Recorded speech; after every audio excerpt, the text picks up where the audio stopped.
안녕하세요. 미국 주식하는 임계입니다. 오늘 미국장 한번 보겠습니다. 구독과 좋아요 부탁해요. 오늘 시장은 미국의 1분기 성장률이 예상을 크게 하회한 반면 인플레이션은 상승해 스태그플레이션 우려가 고개를 들며 3대 지수는 일찍 하락을 하는 모습이 나타냈죠. 우선 3대 지수는 장 초반 끈질긴 인플레이션으로 페드의 금리 인하 시점이 더욱 늦춰질 것이란 전망에 나스닥 지수는 한때 2.3%까지 내려오는 모습을 나타냈고, 이날 나온 1분기 실질 GDP 증가율 속보치는 전기 대비 1.6%로 집계돼 지난해 4분기 3.9%보다 성장세가 크게 둔화된 것은 물론 시장의 전망치 2.4% 역시 큰 폭으로 밑도는 모습을 나타냈죠. 반면 인플레이션은 고강도 긴축에도 여전히 뜨거운 것으로 나타나 이에 개인 소비 지출 PCE 물가 지수는 1분기 3.4% 상승해 시장의 예상치 1.6%를 크게 상회하는 모습을 나타냈죠. 이로 인해 개인적인 생각은 페드는 인플레이션이 지속 하락하기를 원하고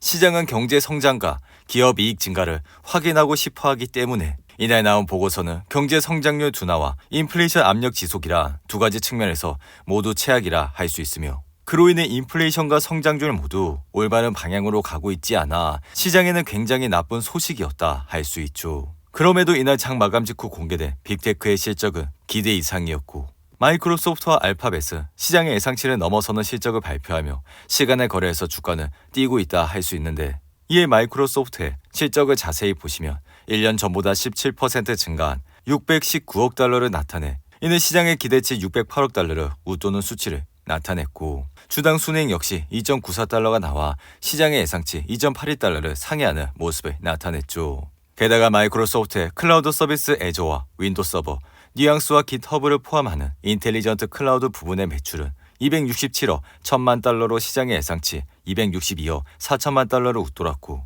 애저와 클라우드 서비스의 매출액도 전년 대비 31% 증가해 시장의 29% 성장 기대를 넘어서는 모습을 나타냈는데, 이어 오피스가 속한 비즈니스 사업의 매출액은 196억 달러로 1년 전보다 12% 증가했고, 개인 컴퓨팅 부분은 같은 기간 17% 늘어난 156억 달러의 매출액을 기록하는 모습을 나타냈죠. 이로 인해 마이크로소프트는 현재 장외에서 4% 가까이 상승하며 주가는 단번에 414달러까지 올라왔고, 이날 실적 컨퍼런스에서 지난 3분기 자사주 매입과 배당을 통해 84억 달러를 주주들에게 환원했다는 소식으로 주가는 다시 한번 상승을 하고 있다 할 수 있죠. 이에 개인적인 생각은 현재 마소의 펀더멘탈은 여전히 우상향을 하고 있고, 이에 매출 역시 지속적인 성장세를 보여주고 있어 앞으로도 이 같은 좋은 흐름세를 이어갈 것이라 생각이 드는데, 이어 구글 모의사 알파벳 역시 시장 예상치를 뛰어넘는 1분기 실적을 발표해 매출은 805억 4천만 달러, 주당 순이익은 1.89달러를 기록하면서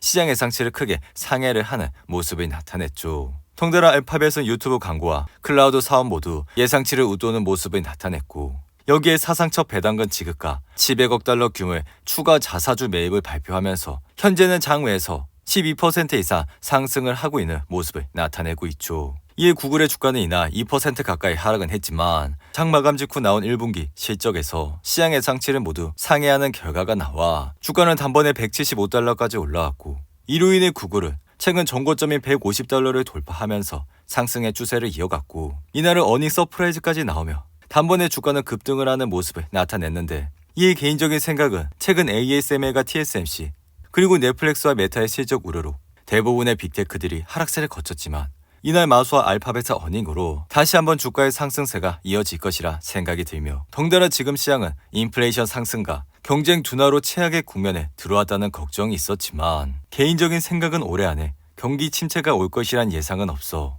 이러한 생각은 이번 주 비자와 아메리칸 익스프레스의 1분기 실적에서 확인이 됐고, 최근 실적을 공개한 비자 카드의 지난 분기 결제액은 전년 대비 8% 증가해 해외 거래액은 16%나 늘어나 고금리에도 불구하고 여전히 강한 소비 지출은 이어지고 있다 할 수 있죠. 한편 테슬라의 주가는 실적 발표 후 이틀간 급등하는 모습을 보여 이날 역시 5% 가까이 상승해 170달러까지 오르는 모습을 나타냈는데, 이에 이전 영상에서도 말씀을 드렸듯이 테슬라의 실적을 확인을 하시고 투자를 해도 늦지 않았다 말씀을 드린 바가 있죠. 하지만 사실 테슬라의 실적은 기대보다 나빴고, 이에 1분기 매출은 전년 동기보다 9% 감소해 순이익은 55%나 줄었다 할 수 있는데, 이로 인해 잉여 현금 흐름은 25억 3천만 달러가 감소해 테슬라 창사 이래 역대 어떤 분기보다 많은 현금이 사라졌고, 그나마 다행인 것은 규제 크레딧을 제외한 자동차 사업의 총 마진이 16.4%로 시장 예상치의 16.2%를 살짝 앞섰다는 것이라 할 수 있죠. 그런데도 불구하고 테슬라의 주가가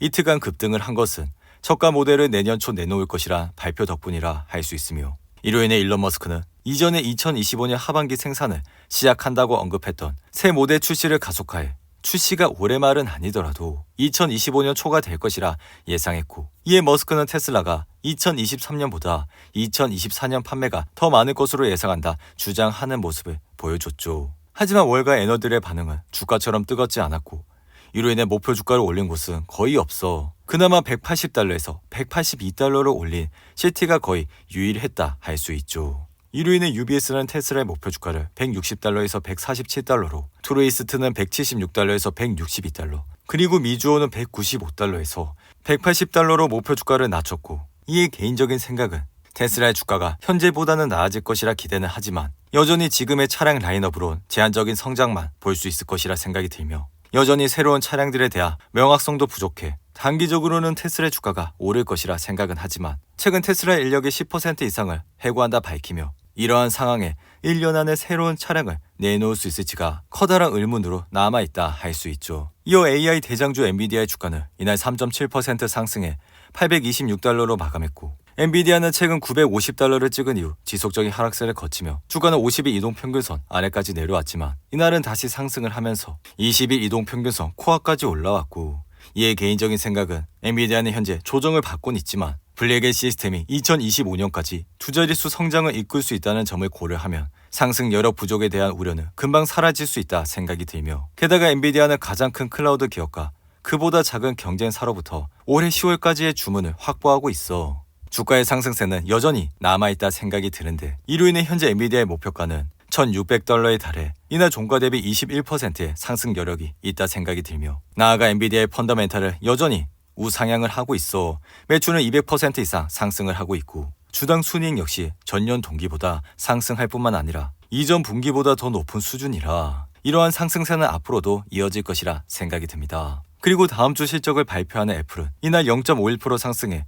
169달러로 마감했지만, 애플은 최근 아이폰이 올해 1분기 중국에서 19% 판매가 급감했다고 밝혔고, 이 같은 행보는 미국과 유럽에 이어 애플의 세 번째로 큰 시장인 중국에서 하웨이와 샤오미와 같은 토종 업체들에게 애플이 밀리며 시장을 뺏기고 있음을 재확인했다 할 수 있는데, 이에 개인적인 생각은 애플의 주가가 많이 내려왔다 생각은 하지만, 애플은 이미 3개분기 연속 어닝 미스가 나왔기 때문에 애플의 다가온 1분기 실적을 꼭 확인을 하시고 투자를 해주시기 바랍니다. 한편 가상화폐 대장주인 비트코인은 홍콩에서 30일부터 비트코인과 이더리움 ETF가 시작될 것이라 알렸지만 여전히 64,000달러 근방에서 움직이고 있고, 이로 인해 비트코인 가격에 영향을 받는 코인베이스의 주가와 마이크로스트레이지 역시 좋지 않은 모습을 나타냈는데, 이에 비트코인은 지난 4월 8일 72,000달러를 찍은 이후 지속적인 하락세를 거치면서 현재까지 내려왔고, 이 같은 행보는 비트코인 수익성에 대한 기대감이 시들해지면서 블랙락의 비트코인 현무 ETF에 1일 순유입액이 제로를 기록했기 때문이라 할 수 있는데, 하지만 비트코인은 이미 반감기가 시작됐고,